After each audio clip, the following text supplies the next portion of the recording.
नमस्कार। निवारण चैनल में एक बार आपका फिर से स्वागत है। गणेश चतुर्थी हमारे देश में महाराष्ट्र से शुरुआत हुई थी और गणेश चतुर्थी का मतलब ये है कि सब लोग एकता से, चाहे कोई भी कास्ट हो, एक ही प्लेटफॉर्म पे आए और अपने समाज के बारे में, अपने देश के बारे में समझें। गणेश जी लोग कहते हैं कि ऐसा पॉसिबल नहीं है, इस तरह के कोई व्यक्ति हो नहीं सकते। तो मैं आज आपको उसकी साइंस बताता हूं कि कितनी एडवांस साइंस थी हमारी माइथोलॉजी में। आप जरा सा ध्यान दीजिए। गणेश जी, शंकर पार्वती जी ने जब एक बार शंकर जी अपने घर बहुत दिनों बाद, सालों बाद लौट के आए, तो वहां पर एक द्वारपाल उनको मिला, एक लड़का, और उस लड़के ने कहा कि आप शंकर जी मेरे घर के अंदर नहीं आ सकते क्योंकि माता का आदेश है। तो शंकर जी नाराज हो गए और शंकर जी ने उस बालक से कहा कि ऐसा है कि मैं इस घर का मालिक हूं, मैं अंदर जरूर जाऊंगा। तो उस बेटे ने कहा, जो पार्वती जी का बेटा था, जो केवल पार्वती जी ने ही रचना की थी अपने स्टेम सेल से, यानी कि जीन क्लोनिंग से, जो आज की साइंस ने प्रूव कर दिया है कि डॉली शीप एक ही सेल से पैदा हो सकती है, उसमें दोनों पेरेंट्स की आवश्यकता नहीं है। यानी गणेश जी की रचना स्टेम सेल से पार्वती जी ने स्वयं की, जो शिव जी को नहीं पता था। तो शिव जी को उन्होंने अलाउ नहीं किया और शिव जी ने कस के अपना त्रिशूल चलाया और उनका सर कर दिया। अंदर आके जब पार्वती जी से बोले वो कि तुमने किस बेटे का जन्म दिया, हम तो सालों से यहाँ थे ही नहीं, तब उन्होंने कहा कि मैंने अपने सो कॉल्ड स्किन के सेल से, जो आज के टोटीपोटेंट स्टेम सेल्स हैं, जो बैरो के सेल्स हैं, उससे इनकी रचना की है और इसका नाम गणेश है। वो कहाँ है? तो शंकर जी ने कहा वो हमें रोक रहा था, इसलिए मैंने उसका सर काट दिया।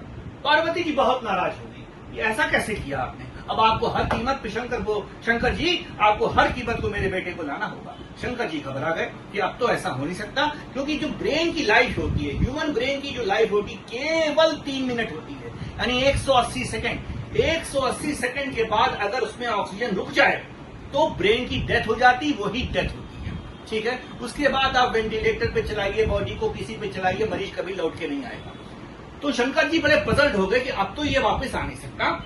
उन्होंने त्रिदेव को बुलाया, ब्रह्मा जी और विष्णु जी को बुलाया और इतनी प्रॉब्लम बताई। तो आपस में डिस्कस करने के बाद ये तय हुआ कि जो भी जीवित मनुष्य या जो भी जीवित पशु जल्दी से जल्दी मिले आसपास, उसको तुरंत लेके आइए, विद इन 180 सेकेंड जल्दी लेके आइए। तो उनके गण शिव जी के घर सामने हाथी इतना बच्चा खड़ा हुआ था और उसका सर फट से काट के ले आए और उस सर को इन्होंने उस पुरानी बॉडी पे रख दिया और हेड ट्रांसप्लांट कर दिया। लेकिन यह हर साइंस के बच्चे को पता है कि जैसे ही फॉरेन बॉडी मेरे शरीर के ऊपर लगाई जाती है, मेरा शरीर उसको रिजेक्ट करता है। इसलिए हम लोग क्या देते हैं? इम्यूनोसप्रेशन दवाइयां देते हैं, जिससे कि मरीजों का जो ट्रांसप्लांट हुआ है वो यथास्थिति बना रहे और वो सालों तक वैसा रहे। तो गणेश जी को भी दिया गया। तो गणेश जी के सारे फीचर्स इम्यूनोसप्रेसेंट के इस समय दिख रहे हैं, यानी भगवान शंकर ने सर को लगा दिया और उसके बाद इम्यूनोसप्रेसेंट दवाई वो तब से आज तक खा रहे हैं, जिसके साइड इफेक्ट है। पहला साइड इफेक्ट अब देखेंगे, शॉर्ट स्टेचर, यानी गणेश जी का जो हाइट है वो छोटी है। शॉर्ट स्टेचर के जो पहला साइड इफेक्ट है गणेश जी का, वो शॉर्ट स्टेचर है। दूसरा साइड इफेक्ट देखेंगे, गणेश जी का पेट बहुत बड़ा है। जो जितने भी इम्यूनोसप्रेसेंट्स होते हैं, कॉर्टिकोस्टेरॉइड्स होते हैं, उनका जो दूसरा साइड इफेक्ट होता है वो डायबिटीज मेलाइटस होता है। ठीक है, जिसमें पेट बाहर आने लगता है, लिवर पैंक्रियाज में सूजन हो जाती है और उनको लड्डू बहुत पसंद है, इसीलिए लड्डू यहां दिख रहा है। पेट बाहर है क्योंकि उनको डायबिटीज हो चुकी है, लड्डू खाने का शौक है क्योंकि चीनी खाने का, मीठा खाने का डायबिटीज में मन करता है, इसलिए वो लड्डू भी खा रहे हैं। यानी कि सारी साइंस की चीजें भी यहां मिल रही हैं। अब जब इम्यूनोसप्रेसेंट या स्टेरॉइड ज्यादा लंबे समय तक दिया जाता है तो होता क्या है कि दांतों में कैरीज हो जाती है, दांतों में कैरीज हो जाती हैं और स्टेज 4 में दांत टूट जाता है। सामने दिख रहा है ये एक दंत है, यानी डेंटल कैरीज होने के बाद एक दांत टूट गया है। ये भी साइड इफेक्ट इनके अंदर दिख गया। अगला साइड इफेक्ट जो इम्यूनोसप्रेसेंट्स का है, इनको क्या होता है, जो भी इम्यूनोसप्रेसेंट के मरीज होते हैं, पीजीआई के रास्ते में आपने देखा होगा, मास्क पहने वो चले आ रहे हैं, उनकी इम्यूनिटी डाउन होती है, उन्हें निमोनिया होने का खतरा होता है और जब निमोनिया होगा तो परेशानी में पड़ जाएगा मरीज, तो डेथ भी हो सकती है। तब हम गणेश जी को ऐसे इम्यूनिटी के एजेंट्स खिलाएंगे जिससे उनकी इम्यूनिटी बनी है, क्योंकि इम्यूनोसप्रेसेंट खा रहे हैं। और विश्व में सबसे ज्यादा अगर कोई विटामिन सी वाला फल है तो वह कैथा, आंवला नहीं कैथा, इसलिए भगवान गणेश को कैथा खिलाया जाता है। यह भी सामने आके प्रकट हो गया। और दूसरा जो चीज उनको चढ़ाई जाती है वो है धूप घास। धूप घास यानी कि छोटी छोटी घास जिसमें फोलेट्स होते हैं जो डीएनए को मैच्योर करते हैं, इसलिए उनको धूप घास भी चढ़ाई जाती है जिससे उनकी इम्यूनिटी बनी रहे, कैथा खाते रहें, विटामिन सी खाते रहें, विटामिन B1 खाते रहें, B2 B6 खाते रहें, उनकी इम्यूनिटी बनी रहे, उनको इम्यूनोसप्रेसेंट्स खिलाए जा रहे हैं, कोई इन्फेक्शन ना हो जाए। तो आपने सारे साइड इफेक्ट देखे। अगला साइड इफेक्ट देखेंगे स्टेरॉइड या इम्यूनोसप्रेसेंट का है, वह गैस्ट्राइटिस, पेट में जलन होना। तो पेट में जलन इनके भी होती है, तो इसलिए आपने देखा होगा 1990 में कि गणेश जी को सब लोग दूध पिलाने पहुंच गए थे चम्मच लेके, और सारी मूर्तियां गणेश जी का थी तो सब दूध पीने लगी थी। और आज का साइंस कहती है कभी भी आपको जलन हो तो ठंडा दूध आप जरा सा पी लेंगे तुरंत जलन खत्म हो जाएगी। ये भी सामने इनके दिख रहा है। अगला देखते हैं, इनका जो चूहा है, इनका जो मूषक राज है, जो इनका वाहन है वो चूहा है। वो क्यों? क्योंकि कोई भी एक्सपेरिमेंट साइंस में करने से पहले हम चूहे का प्रयोग करते हैं, माइस, रैट, इसका प्रयोग करते हैं, तब दवाइयों का आविष्कार होता है। यानी कि आज भी गणेश जी जो बुद्धि के देवता हैं वो चूहे का इस्तेमाल करके बायोटेक्नोलॉजी से नया नया आविष्कार करते हैं और नई नई बुद्धि प्राप्त कराते हैं मनुष्यों को, जो इनका वाहन है। ये भी प्रूफ हो गया। यानी कि जितनी चीजें आप इनके शरीर में देख रहे हैं वो सब प्रूफ हो गया।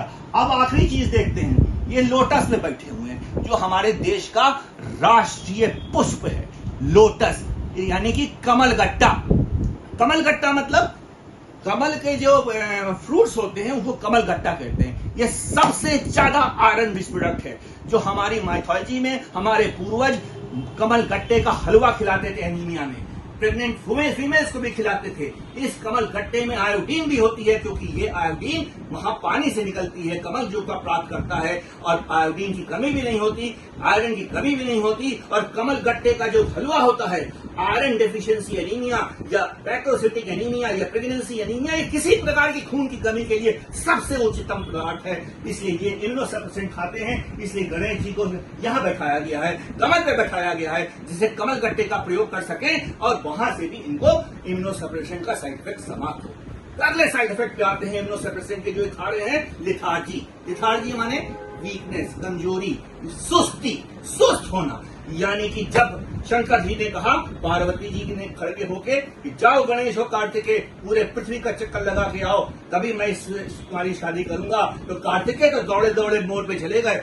लेकिन इन्होंने युक्ति निकाली कि हम तो खाते हैं इम्यूनोसप्रेसेंट, हम तो खाते हैं कॉर्टिकोस्टेरॉइड, हमारे पास तो इतनी एनर्जी है नहीं हम दौड़ पाए, तो इन्होंने माता पिता के चक्कर लगा दिए। तो ये है लेथार्जिक यानी कि सुस्ती। तो सुस्त होने की वजह से इनका स्टेचर भी कम हो गया है, इनका पेट भी बाहर आ गया है। तो इन्होंने उस युक्ति से उस रेस को जीता जिससे इनको रिद्धि सिद्धि की प्राप्ति हुई, यानी कि शादी हुई रिद्धि सिद्धि से। तो गणेश जी को आप समझ रहे हैं कि ये माइथोलॉजिकल फिगर है, ऐसा नहीं है, ये साइंस का सबसे बड़ा इन्वेंशन है। और बहुत सारे साइंटिस्ट आज भी पूरे विश्व में हेड ट्रांसप्लांट करने की चूहों में कोशिश कर रहे हैं, जो बहुत जल्दी संभव भी हो जाएगा। तो जो गणेश जी हैं उनमें सारे साइड इफेक्ट दिख रहे हैं। यानी कि आपने देखा एनीमिया जिसका करेक्शन कर रहे हैं वो, ठीक है, गैस्ट्राइटिस इसका करेक्शन कर रहे हैं, डायबिटीज इसका करेक्शन कर रहे हैं।